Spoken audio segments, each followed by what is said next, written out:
The major events at Valley Forge play an important part in the story of the American Revolution.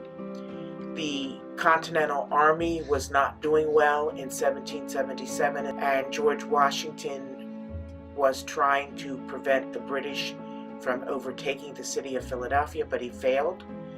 And he needed a place to spend the winter to revive the troops.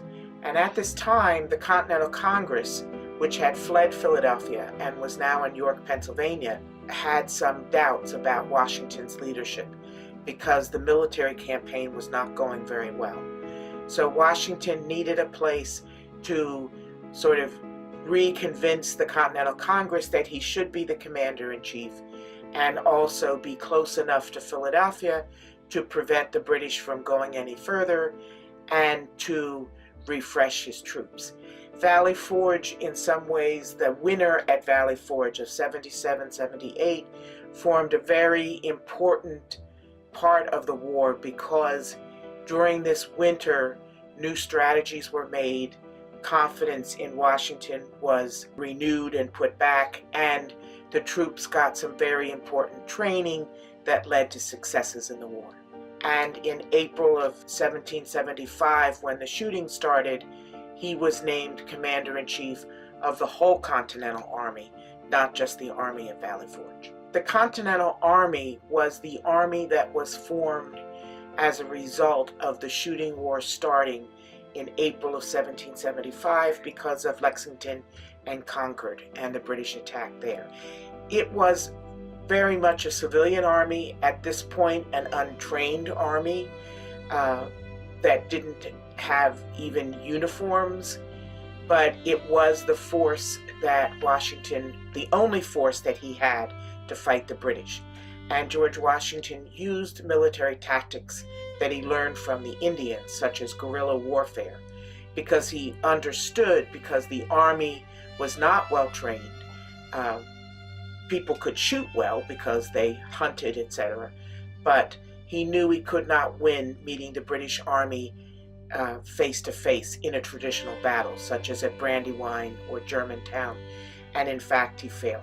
But his use of the Continental Army and eventually building these men who were just farmers, just everyday people who had never fought before, was a minor miracle.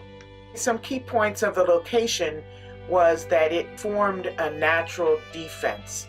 The people in the center of Valley Forge were surrounded by sort of natural rolling hills and things that made them feel safer. They were also close to trade routes. It was along the Schuylkill River, so they had access to water, and they could get out and get to York, Pennsylvania to meet the Congress.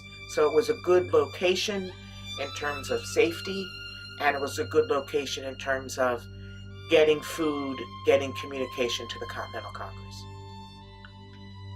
Earlier, and this is December of 1777 and 1778, and at this time, the British controlled the city of Philadelphia.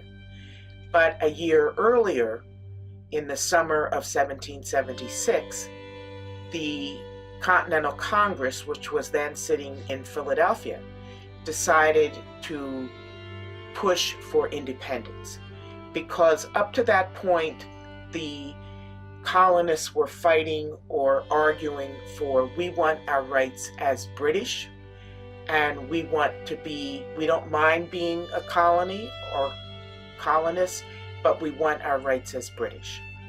But by the summer of 1776, enough people in the colonies and in the Continental Congress said, we want our independence. We want to break away from England, and we want to create our own country. And Thomas Jefferson was given the job of writing an official Declaration of Independence, which was officially announced or written and shown up on July 4th, 1776. But because if the people who signed it, when you see the document today, there are signatures at the bottom. But that did not exist in 1776, because if the British caught them and got this document and read their names, they would have been hung for treason.